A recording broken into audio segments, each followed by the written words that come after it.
রাত পোহালেই শুরু পবিত্র মাহে রমজান।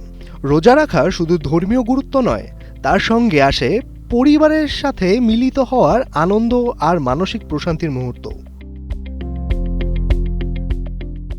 রমজানের আগমনে শুধু সাধারণ মানুষ নয়, তারকাদের মধ্যেও দেখা যায় বিশেষ উচ্ছ্বাস। শুটিং আর লাইট ক্যামেরার ব্যস্ততার মাঝেও তারা রোজা ও ইফতারের সেই মধুর অভিজ্ঞতা উদযাপন করতে উৎসাহী থাকে।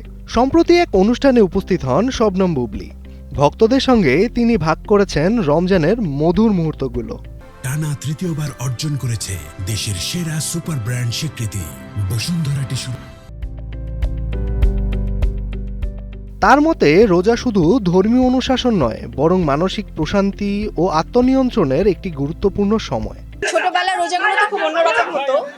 তখন ওই যে যখন রোজা রাখার বয়স হবে, তখন যেটা হতো যে 3 বেলা খেয়ে আসলে রোজা মনে হতো যে 3 বার খেলে মা বাবা বলতে, আম্মু বলতে যে 3 বার তুমি খেলে তোমার 3টা রোজা হয়ে যাবে। সো এই মজাগুলো তো হয়।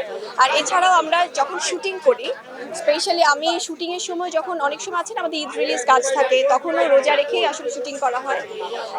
সো সব মিলে আসলে অনেক স্মৃতি আছে। আর সেখান থেকে আমি বলবো যে রোজার সময়টা যেন অ্যাটলিস্ট সবাই খুব নিজেদেরকে টেক কেয়ার করে ভালো থাকে।